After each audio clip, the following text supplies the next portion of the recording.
Ang Iglesia ni Cristo po ay alam naman natin na tahimik lang ang mga yan. Pinaninindigan ang separation of church and states. Huwag mo lang kakantiin. Di ba ho, Leila de Lima? Sorry nadamay ka na naman. Ikaw kasi, ikaw ang isa sa mga saksing buhay, di ba? Matalino po ang INC. Meron silang gabay. At lalaki ba yan ng ganyang kalaki at makapangyarihan kung walang pumapatnubay sa kanila? Gusto mong patunayan ang sinasabi ko? Magtayo ka ng sarili mong relihiyon para maintindihan mo ang sinasabi ko. Si Kibuloy na nga lang na may-ari ng universe ay hindi umubra. Ikaw pa kaya na puro wrong spelling mag-comment sa comment section? Yung ginawang pagpapalaganap ng Katolisismo sa buong mundo ay kumain ng ilang libong taon para lumaganap ang simbahang Katolika. Pero ang Iglesia ni Cristo po, more or less 100 years lang, nakatalatag na sa buong mundo na hindi gumagamit ng dahas. Alam po ng INC na maaaring magkaroon ng civil war sa Pilipinas dahil po sa maraming mga factors. Diba, Xi Jinping? Ngingiti-ngiti ka na naman dyan. Pero alam namin, ikaw ang isa sa may malaking pakana ng lahat ng ito. Yan po ang worst case scenario na inaagapan ng INC, ang magkaroon tayo ng civil war. Kasi po, una, maapektuhan ang mapayapang pagsamba sa Diyos ng mga Iglesia ni Cristo. Pangalawa, ang namamayagpag nating ekonomiya ngayon na hindi nagawa ng mga pangulo pagkatapos ni Ferdinand Marcos Sr. ay maaaring bumagsak ulit. Pangatlo po, mas madali tayong gagapiin ng bansang China sa kanilang pang-aagaw sa ating mga teritoryong hitik sa natural resources. Tuloy, naimbag nga aldaw yu amin manin mga kabagis. Magandang araw ho, Luzon, Visayas at Mindanao. At sa lahat ng Pilipino po sa buong mundo, magandang araw po. Siyempre, hindi pa rin kasama sa pagbati natin ang mga barairong na mga Pilipinong pro-China. Mga kabagis, kung mapapansin nyo po, yung mga comments sa mga social media platforms, marami po ang hindi nakakaintindi sa gagawing pagkilos ng Iglesia ni Cristo sa January 13, 2025. Kesyo daw, tagapagtanggol na daw ang INC na mga corrupt official ng bansa, namumulitika at may pinapanigan na daw ho ang Iglesia ni Cristo, lalo na raw ho sa tinaguriang Tambalustay. Bakit daw po against ang INC sa impeachment ni VP Inday Sara Duterte at tila wala daw po pakialam ang INC sa mga hindi maipaliwanag kung saan napunta ang pera ng taong bayan. Meron pang nagsasabi na itong mga aktivista bakit tila papayagan pa ng INC na lumahok sa kanilang gagawing peace rally. Napakaraming mga katanungan. Pero isa lang po ang paninindigan ng INC na ang kanilang gagawing pagkilos ay hindi para pumanig kanino man, kundi para sa kapayapaan ng ating bansa. Disclaimer lang ho, hindi po ako tagapagtanggol ng Iglesia ni Cristo. Ang bibigyan natin ngayon ng punto, kritisismo, komentaryo at reaksyon ay ang video ulit ni Hiwaga ng Kasaysayan. Pwede po niyong bisitahin ang kanyang YouTube channel at mag-subscribe. At syempre ho, huwag nyo rin pong kakalimutang pindutin ang like button sa video ito. Huwag nyo rin pong kakalimutang pindutin ang subscribe or follow button. On nyo na rin po ang notification bell at piliin ang all.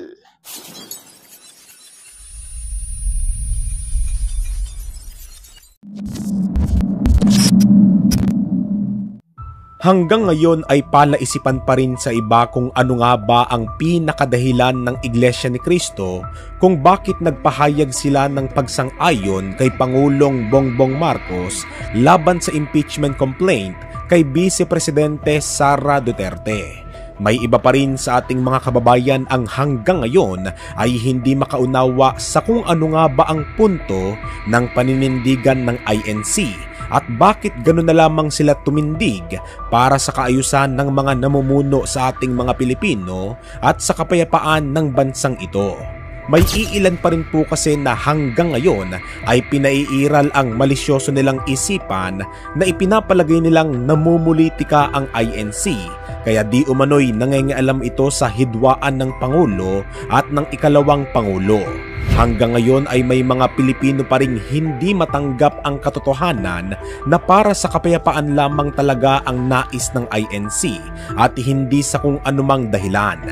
Totoo po yan. Marami po ang nagsasabi na namumulitika lang ang INC. Pansinin po nyo sa lahat ng social media platforms at gamitin nyo ang hashtag na Iglesia ni Cristo or INC. Makikita nyo doon ang mga positibo at mga negatibong mga komento nila sa gagawing peace rally ng Iglesia ni Cristo.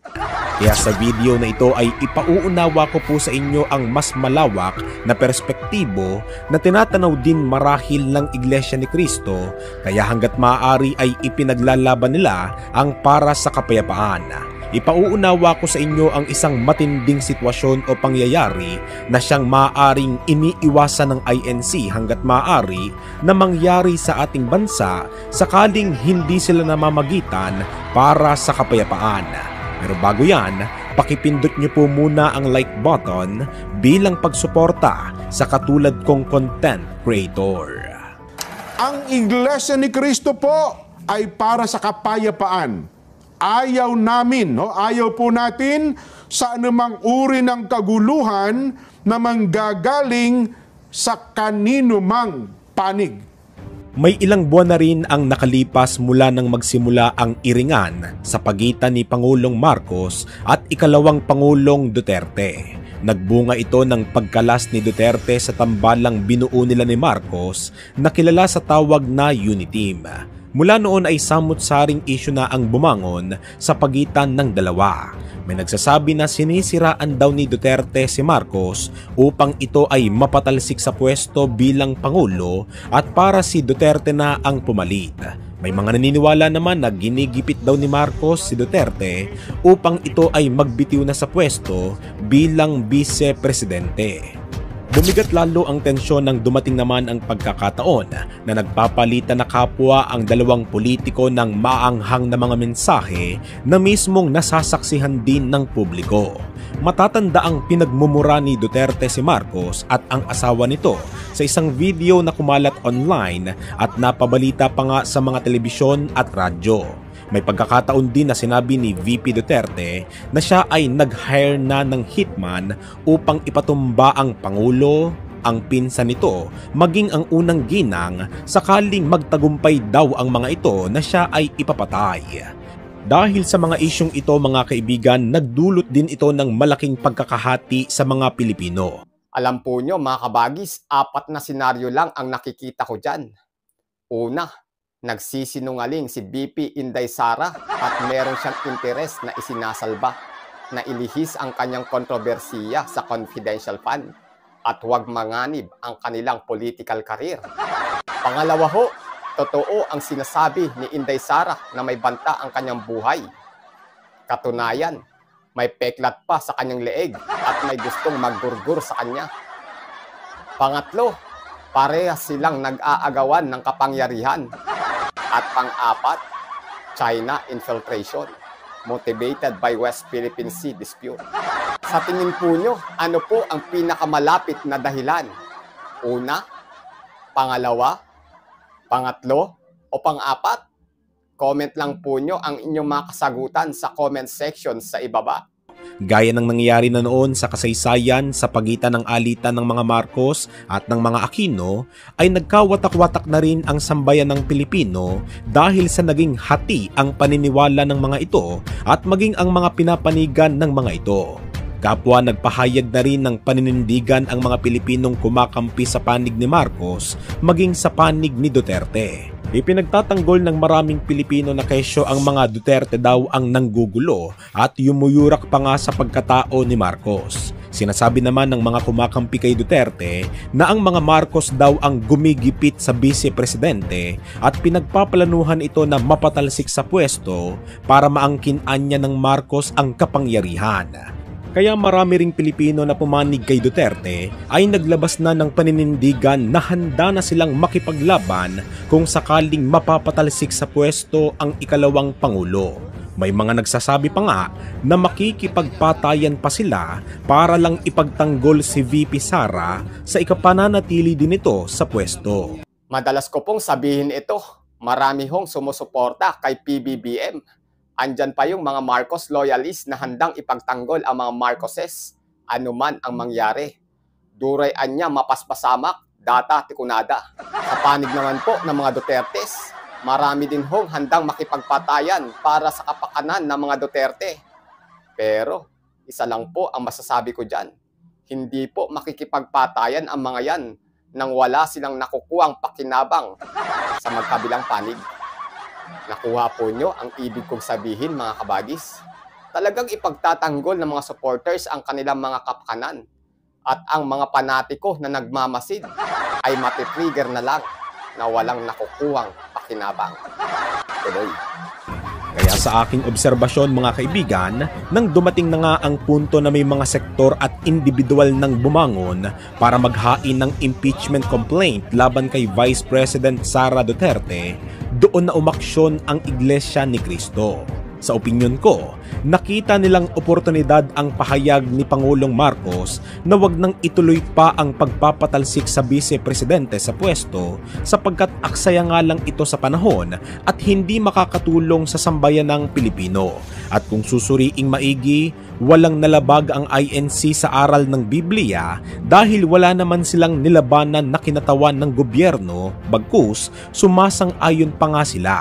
Pero kung totoo man din ang naiisip ko, batay pa rin din sa napapansin ko, gaya na rin ng pahayag ng Iglesia ni Cristo, ang kanilaan niyang relihiyon ay para sa kapayapaan at ayaw nila ng anumang uri ng kaguluhan na maaaring magmula sa kanino mang panig.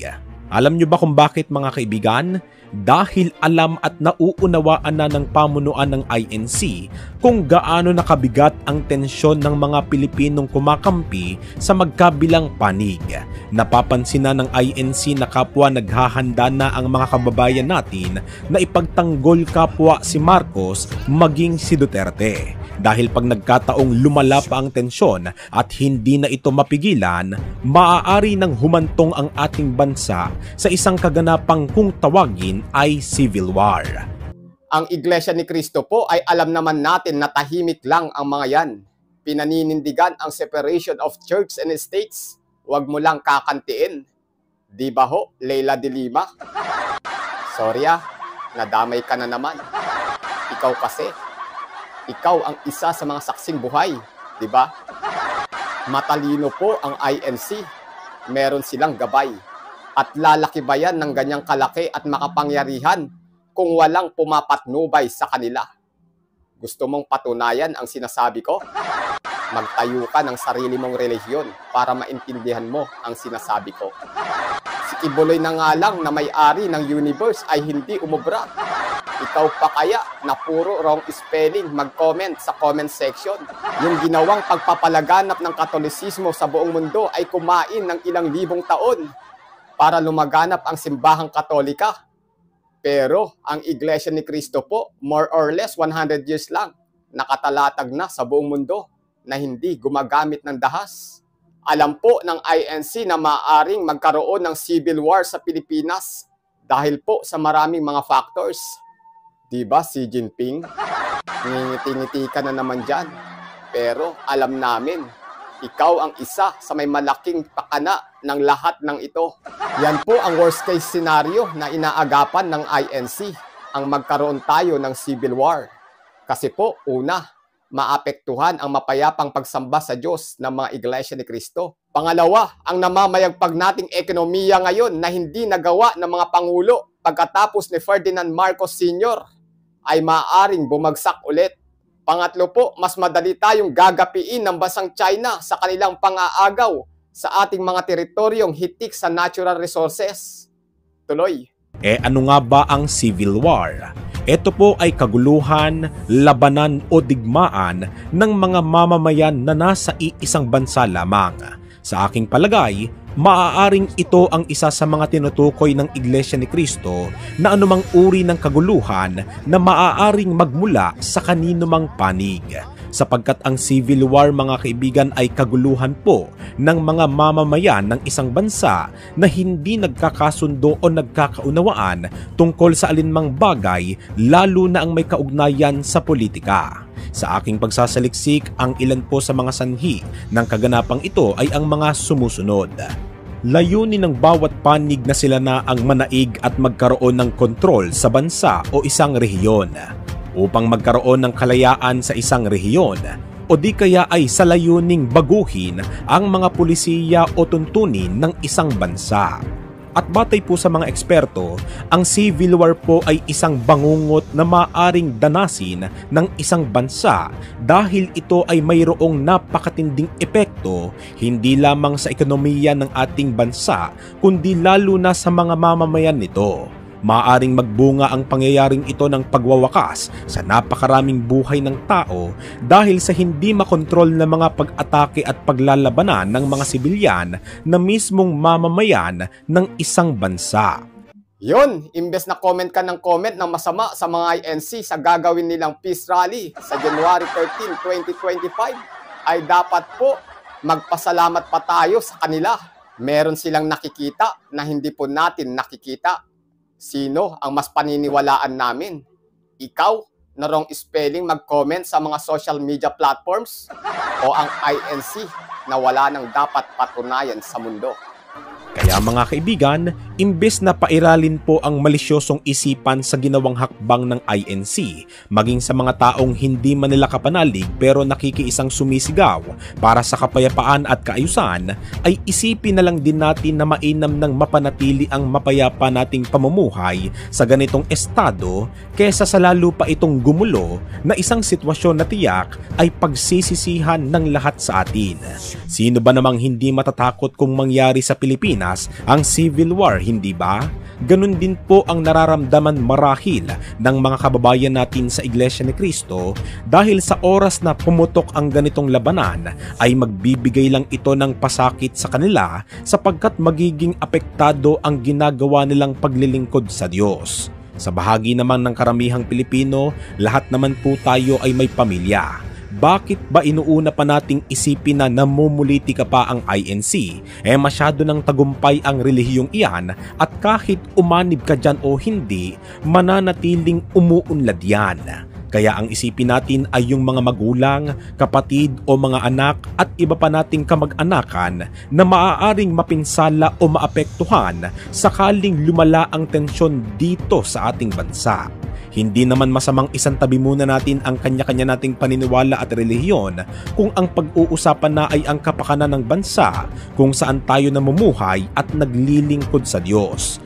Pairalin ang pagiging matalino sa sentidong hindi nagiging malisyoso kundi sa isipang nakakaunawa sa sitwasyon at sa isang napakahalagang pagkakataon.